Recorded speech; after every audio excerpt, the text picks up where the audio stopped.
ഇനിയിപ്പോ ധനഞ്ജയ്ക്കാണ് ഏറ്റവും ടെൻഷൻ. ധനഞ്ജയിന്റെ അടുത്ത സിനിമ എന്തായിരിക്കും എന്നുള്ളതാണ്.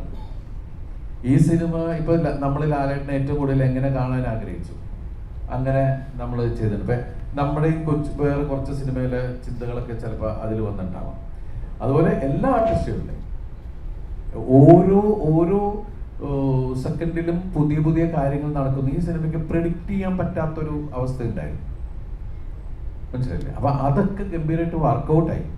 ഈ സിനിമയിൽ ഒരു നായികയില്ല, പക്ഷെ ഇവര് എനിക്ക് ലാസ്റ്റ് ഒരു നായിക തരാന്ന് പറഞ്ഞു, അതൊന്നും തന്നില്ല. പിന്നെ അപ്പൊ ടൈലന്റൊക്കെ വേറെ തരത്തില്ല.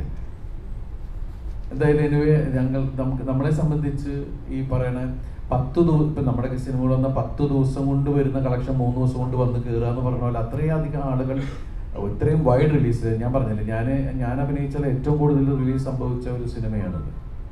450 എത്രയോ സെന്റേഴ്സിൽ, 450 എത്രയോ സെന്റേഴ്സിലുണ്ടായിരുന്നു ഞാൻ. പക്ഷെ അതിനൊക്കെ ഇങ്ങനെ അത്രയൊക്കെ ചെയ്യണോ എന്ന് ചോദിച്ചിട്ടുള്ളൊരിതാണ്. ഒരിക്കലും ജനങ്ങൾ മറക്കത്തില്ല, നല്ലൊരു കലാകാരൻ ഒരിക്കലും ജനങ്ങൾ മറക്കത്തില്ല എന്നുള്ള അംഗീകാരം കൂടിയാണല്ലോ സിനിമ. Thank you.